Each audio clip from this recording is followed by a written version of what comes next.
নামাজের মধ্যে 6টা ফরজ। এই 6টা হচ্ছে নামাজের ভিতরের ফরজ, এগুলো না করলে নামাজ হবে না। খেয়াল করো সবাই 6টা বিষয়। তাকবীরে তাহরিমা বলা, তাকবীরে তাহরিমা হচ্ছে নামাজের সময় যে আমরা দাঁড়িয়ে বলি আল্লাহু আকবার, হ্যাঁ, আল্লাহু আকবার বলি না নামাজের শুরুতে, এটাকে বলা হয় তাকবীরে তাহরিমা। যদি এটা ছাড়া তুমি নামাজ শুরু করো তাহলে নামাজ হবে না। নামাজে তাকবীরে তাহরিমা বলে নামাজ স্টার্ট করতে হবে, এটা ফরজ। আল্লাহু আকবার, এভাবে নামাজ শুরু করা। সবাই বুঝছো? এখন তুমি যদি নামাজের মধ্যে এভাবে শুরু করো, ভূমিকম্প, নামাজ হবে না, ঠিক আছে?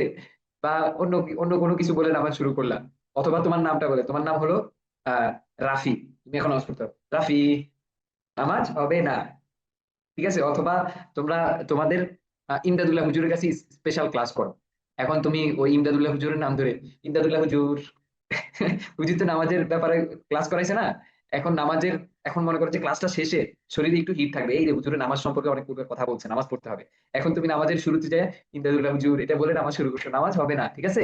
নামাজের শুরুতে বলতে হবে আল্লাহু আকবার, এটা বলে নামাজ শুরু করতে হবে। বুঝছো সবাই? এটা কিন্তু আবশ্যক, যদি এটা মিস হয়ে যায় তোমার নামাজ ক্লোজ, নামাজ আর হবে না। নামাজ স্টার্ট করতে হবে এটা বলে আল্লাহু আকবার, এটা হচ্ছে 1 নম্বর আবশ্যক। আর এটা বললে, মানুষ এটা বলার দ্বারা নামাজ স্টার্ট করে, হ্যাঁ, এটা বললো মানে কি নামাজ শুরু হয়ে গেছে। এটা বলার পরে এই যে তাকবীরে তাহরিমা, তাহরিমা এই শব্দ মানে হচ্ছে হারাম, ঠিক আছে? এই আল্লাহু আকবার শব্দটা তোমার পৃথিবীর অন্যান্য সকল কাজকে হারাম করে দেয়, তাহরিম, ঠিক আছে? হারাম করা, হারাম মানে কি নিষেধ করে দেয়। তাহলে আল্লাহু আকবার বলার সাথে সাথে তোমার পৃথিবীর আরো যত ধরনের কাজ আছে সবগুলো কি হয়ে যাবে, একেবারে নিষেধ হয়ে যাবে, অন্য কোনো কাজই আর করতে পারবে না, সব বাদ। তো এটা বলার দ্বারা আমরা নামাজ শুরু করলাম।